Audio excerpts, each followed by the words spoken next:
It took about 6-7 months. I was excited. I didn't know what to do. I didn't even go. I went and bought a pizza to try and let it sink in. Didn't come all in one shot. There was 1.2 that came in. There was 2.7 that came in. There was 99,000 that came in, and there was another amount which I can't remember. I met this lady on Facebook. She wanted to start a business with me because she found out that I had a lot of money. I told her, because you know what you like, eh? You want to impress the ladies, eh? You're a rich man. And so she said, okay, come, I'll look after you until the money comes in so we can get the business going. He met a woman in Middelburg and he moved down to Middelburg. I think he left in April of 2017. She had a BMW, she came and fetched me in a BMW. Now I'm living the high life. The day that the money came in, I was at Middelburg living with this lady. From the next day, my mind just goes, let's spend. From there, life changed drastically. Because now there was money, and there was also actually a woman in his life but it was one of those women that knew he had money and tried using him for it. So I spent to doctors, I bought her furniture as well. I bought her clothes, 20,000 rand, just on clothes, and then I bought myself a pair of tackies at Pep. So she went to all the shops. I've always been very cheap clothes. You get that feeling it'll never end. Not thinking about investing and things like that. And he had this idea about starting a party bus. Then he phoned me up and he said, can I help him to go and fetch the bus? We flew down to Cape Town to pick up the party bus. So it was me, Andrew, my son, Tyron, her son, and Andre.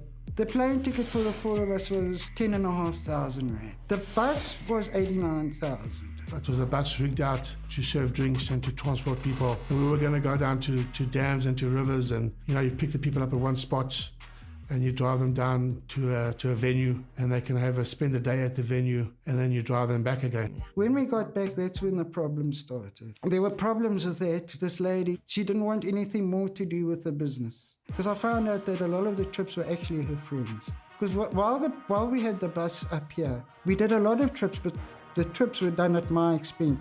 There was no income coming in. This lady's other son came and said to me, listen, invest 500,000, I'll pay you back 20,000 rand a month.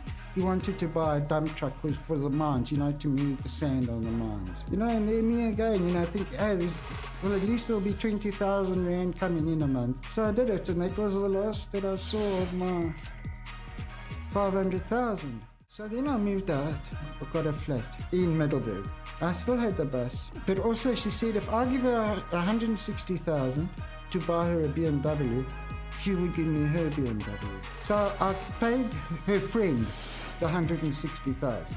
And it turned out that her BMW wasn't actually her BMW. I actually found out later it was her boyfriend's because she was still involved with the boyfriend. So what I did after that was I'd set Andre up here in Benoni in a flat, and I bought him an Audi.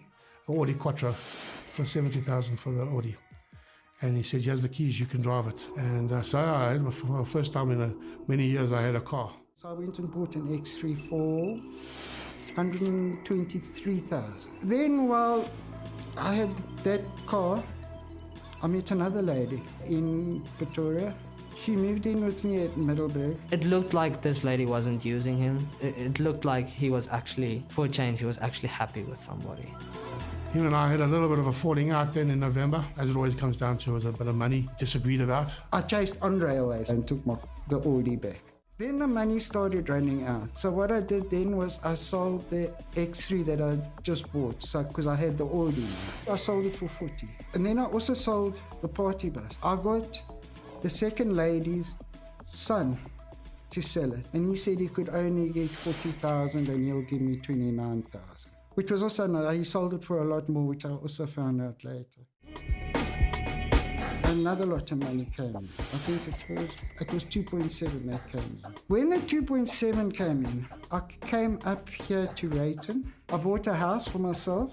It was a townhouse. It was 560,000. A few days or a few weeks, I'm not really sure what the timeline was there, but really shortly after he bought the first house, he bought the second house, and then he told me and my brother that we should live in the second house, and then one day if something happens to him, those two houses would be one for me and one for my brother. We were in the house right next door to him. The two houses were split by a garage. He actually called me and both my other sisters, and he told us, okay, well, I want to buy you guys each a car. And then me and my brother met him at the gate of the estate where we were living, and he took us, we went to go look at cars. I got a Chevy utility bakkie. I think it was 110. Megan got a VW Polo. A Volkswagen Polo TDI. It was about 150. And the other sister got a Kia Picanto. And the Picanto was about 116. After that, I gave my son and my daughter and the third child, I gave them 100,000 each, and then I gave them another 50,000 each. So basically the three children had 150,000 plus a car. Yeah, that showed me he was really serious about being back in our lives. A big show of, okay, listen, I know I wasn't in your lives, but I'm here now and I'm trying to fix it. I'm trying to make up for all the time that we lost. So that was really also... A lot of people phoning him up and asking him for loans to get married. I was a hero. Here's my story.